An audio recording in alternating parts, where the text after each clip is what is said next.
तुमच्या मोलाच्या सहकार्यानंच आम्ही गाठलाय 30 लाख सबस्क्रायबर्सचा नवीन टप्पा. तुमच्या कामाची प्रत्येक बातमी साम टीव्हीच्या डिजिटल प्लॅटफॉर्मवर आजच लाईक, शेअर आणि फॉलो करा.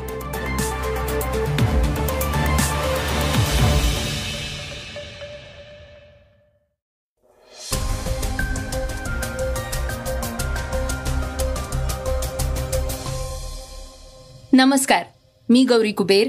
ऐकूयात सकाळचं पॉडकास्ट. इस्रायल हमास युद्धाचं स्वरूप दिवसेंदिवस मोठं होताना दिसतंय. या युद्धानं भयानक रूप धारण केलेलं असून नागरिकांना त्रास सहन करावा लागतोय. इस्रायल सेनेनं गाझाच्या नागरिकांना 3 तासांची डेडलाईन दिली आहे. याबद्दल आपण सविस्तर ऐकणार आहोत. कसिनो आणि ऑनलाईन गेमिंग कंपनी चालवणाऱ्या डेल्टा कॉर्पला GST विभागानं दणका दिलाय. याबद्दल देखील सविस्तर ऐकणार आहोत. विद्यार्थ्यांसाठी असणाऱ्या वन नेशन वन ID योजनेबद्दल थोडक्यात जाणून घेणार आहोत. तर विद्यार्थ्यांसाठी असणाऱ्या वन नेशन वन ID बद्दलही थोडक्यात जाणून घेणार आहोत. अर्जेंटिनानं केलाय क्रिकेटमध्ये विश्वविक्रम. हा विक्रम नक्की कोणता आहे त्याबद्दलही आपण ऐकणार आहोत. नवरात्रोत्सवाला धूमधडाक्यात सुरुवात झाली आहे. त्या निमित्तानं आज आपण देवीच्या दुसऱ्या दिवशीच्या रूपाचं महत्त्व जाणून घेणार आहोत. चला तर मग सुरुवात करूयात आजच्या पॉडकास्टला एका महत्त्वाच्या बातमीनं.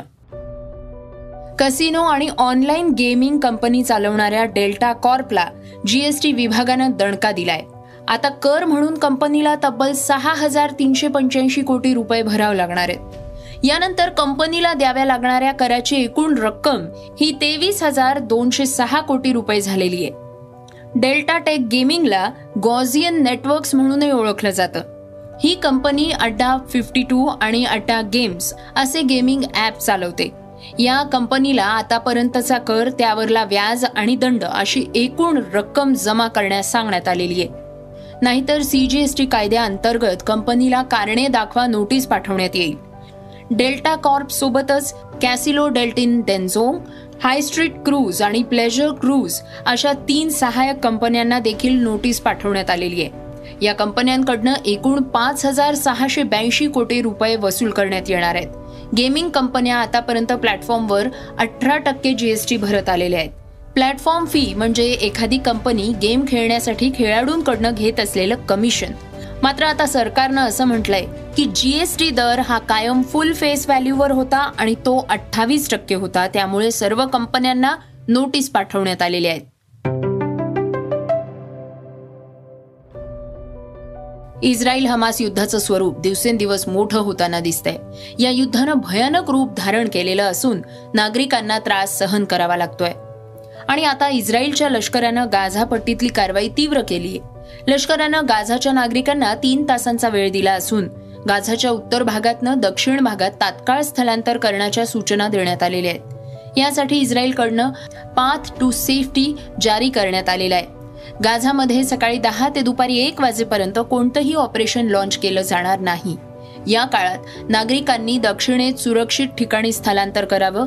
या वेळेनंतर मात्र इस्रायली लष्कर हे तीव्र कारवाईला सुरुवात करणार आहे. हमासच्या नेत्यांनी याआधीच त्यांची आणि त्यांच्या कुटुंबियांच्या सुरक्षेची काळजी घेतलेली आहे. त्यामुळे तुम्ही तुमची काळजी घ्या असं इस्रायल सेनेच्या परिपत्रकात म्हटलंय. इस्रायल गाझाच्या उत्तर भागात जमिनीवरनं कारवाई करणार आहे. इस्रायलच्या लष्करानं गाझाच्या नागरिकांना याआधी 24 तासांचा अल्टिमेटम दिला होता. आता इस्रायल हमासमधला हा संघर्ष कधी थांबणार आहे हे पाहणं महत्त्वाचं असणार आहे.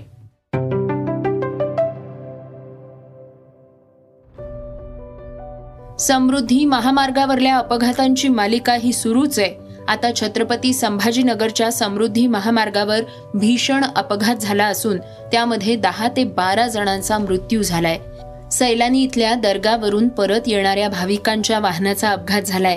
ट्रॅव्हल्स बसनं ट्रकला मागून जोरात धडक दिली असून मृतांमध्ये काही लहान मुलांचा देखील समावेश आहे. या अपघातानंतर राज्यभर आरोप प्रत्यारोपाला सुरुवात झाली आहे. या घटनेनंतर सदोष मनुष्यवधाचा गुन्हा दाखल करण्याच्या सूचना मुख्यमंत्र्यांनी दिल्या आहेत. तर संजय राऊत यांनी हा महामार्ग शापित असल्याचं म्हटलंय. समृद्धी महामार्गावर दररोज हत्या होत आहेत आणि या सरकारी हत्या आहेत. त्यामुळे सरकार विरोधात मनुष्यवधाचा गुन्हा दाखल करण्यात यावा अशी आमची मागणी असल्याचं संजय राऊतांनी म्हटलंय. आता समृद्धी महामार्गावर अपघातांचं सत्र कधी संपणार हे पाहणं महत्त्वाचं ठरणार आहे.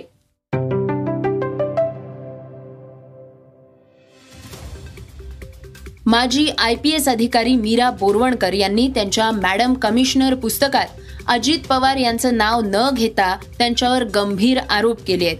त्यांनी पुस्तकात 2010 मधल्या एका प्रकरणाचा उल्लेख केलाय. येरवड्यातल्या पोलीस स्टेशनच्या जमिनीचा लिलावाचा निर्णय तत्कालीन मंत्री दादा यांनी घेतला होता. या जागेवर पोलीस कार्यालय उभारलं जाणार होतं असा दावा पुस्तकात करण्यात आलाय. मंत्र्यांनी माझं ऐकलं नाही, विभागीय आयुक्तांच्या माध्यमातून हा व्यवहार पूर्ण झाला असंही या पुस्तकात म्हटलं गेलंय. बोरवणकर यांच्या बुधवारी प्रकाशित होणाऱ्या पुस्तकावरनं राजकारण तापू लागल्याचं दिसून येत आहे. शाळांपासून कॉलेजेसपर्यंतच्या विद्यार्थ्यांना खास ओळख क्रमांक असलेली एक विशेष ID देण्यात येणार आहे. मात्र यासाठी त्यांच्या पालकांची परवानगी असणं आवश्यक असणार आहे. राष्ट्रीय शैक्षणिक धोरण 2020 अंतर्गत केंद्रीय शिक्षण मंत्रालयानं प्री प्रायमरी ते उच्च शिक्षणापर्यंतच्या प्रत्येक विद्यार्थ्यासाठी automated permanent academic account registry म्हणजे APAAR या नावाचा one nation one student ID देण्याची तयारी केली आहे. प्रत्येक विद्यार्थ्याकडे असलेल्या 12 अंकी आधार ID पेक्षाही हे वेगळं असणार आहे. APAR ID education ecosystem registry किंवा एज्युलॉकर हा एक आजीवन ID क्रमांक मानला जाईल आणि विद्यार्थ्यांच्या शैक्षणिक प्रवासाचा आणि यशाचा मागोवा या माध्यमातून घेतला जाईल. बॉलिवूडचे कलाकार कोणत्या ना कोणत्या कारणानं चर्चेतच असतात. आता अभिनेत्री दीपिका पाडुकोननं आपल्या अनोख्या अंदाजात चाहत्यांची मनं जिंकून घेतली आहेत. सिंघम अगेन मध्ये लेडी सिंघमच्या भूमिकेत दीपिका पाडुकोन दिसून आली आहे. रोहित शेट्टीनं सोशल मीडियावर लेडी सिंघमच्या भूमिकेत दीपिकाचा फर्स्ट लुक पोस्टर रिलीज केलाय. आता चाहत्यांना सिंघम अगेन या चित्रपटाची उत्सुकता लागल्याचं सोशल मीडियावर दिसून येत आहे. अर्जेंटिनाच्या महिला क्रिकेट संघानं इतिहास रचलाय. अर्जेंटिनाच्या संघानं चिली विरुद्धच्या T20 लढतीत 20 षटकांमध्ये 1 बाद 427 धावा केल्या आहेत. महिलांच्या T20 क्रिकेटमधल्या एका डावात या सर्वाधिक धावा ठरलेल्या आहेत. त्यामुळे जगभरातून त्यांच्यावर कौतुकाचा वर्षाव केला जातोय. या वर्षीच्या नवरात्रोत्सवाला धूमधडाक्यात सुरुवात झालीय. काल आपण देवीच्या पहिल्या दिवशीच्या रूपाचं महत्व काय आहे ते ऐकलं होतं. आज आपण ऐकणार आहोत देवीच्या दुसऱ्या दिवशीच्या रूपाचं महत्व काय आहे. श्री नमः. प्रथमं शैलपुत्रेति, द्वितीयं ब्रह्मचारिणी, तृतीयं चंद्रघंटेति, कूष्मांडेति, चतुर्थकं पंचमं स्कंदमातेति, षष्ठं कात्यायनीति च, सप्तमं कालरात्रिश्च, महागौरीति चाष्टमं, नवमं सिद्धिदात्री च, नवदुर्गाः प्रकीर्तिताः. नमस्कार, मी नितीन जोशी गुरुजी, पुणे. शारदीय नवरात्र महोत्सव साजरा करताना भगवतीच्या विविध रूपांची आपणास माहिती हवी, म्हणून आपण प्रमुख 9 रूपांची माहिती घेत आहोत. त्यात आज दिवस दुसरा म्हणजेच भगवतीचं दुसरं रूप ते आहे ब्रह्मचारिणी. दधाना करपद्माभ्याम अक्षमाला कमंडलुः, देवी प्रसीदतु मयि ब्रह्मचारिण्यनुत्तमा. आज आपण भगवतीचं ब्रह्मचारिणी रूप पाहूया. ब्रह्मचारिणी हे नाव भगवतीला कसे प्राप्त झाले ते पहा. भगवान शंकरांना पती म्हणून प्राप्त करणे हे वाटते तितके सोपे नव्हते. देवर्षी नारदांच्या आज्ञेनुसार शैलपुत्रीने म्हणजेच पर्वतराज हिमालय कन्येने अतिशय कठोर तप करण्यास आरंभ केला. मोकळ्या आकाशाखाली ऊन, वारा, पाऊस, थंडी यांची पर्वा न करता तिने कठोर तप आरंभले. ते अजून कठोर करण्यासाठी अन्न जलाचा त्याग केला आणि 3000 वर्षपर्यंत केवळ बिल्वपत्र भक्षण करून अतिशय अवघड अशी उपासना केली. तरी देखील भगवान शंकर प्रसन्न झाले नाहीत. तेव्हा या देवीने बिल्वपत्र भक्षणाचा देखील त्याग केला आणि केवळ वायू भक्षण करून तप केले.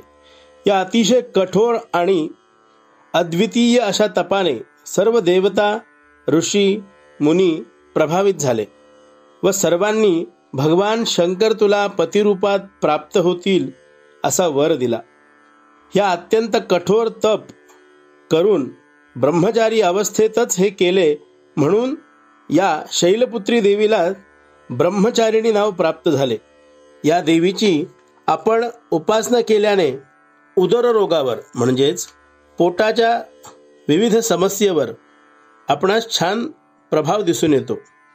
या देवीचे ह्रीं ब्रह्मचारिणी देव्यै नमः या मंत्राचा रोज 108 जप केला असता विशेष करून ओटीपोटाच्या दुखण्यामध्ये याचा अतिशय उपयोग होतो.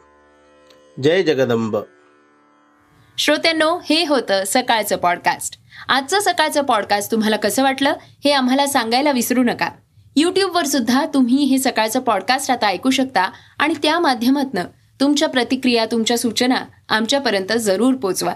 सगळ्यात महत्त्वाचं म्हणजे सकाळचं हे पॉडकास्ट तुमच्या मित्रांना आणि कुटुंबियांना नक्की शेअर करा.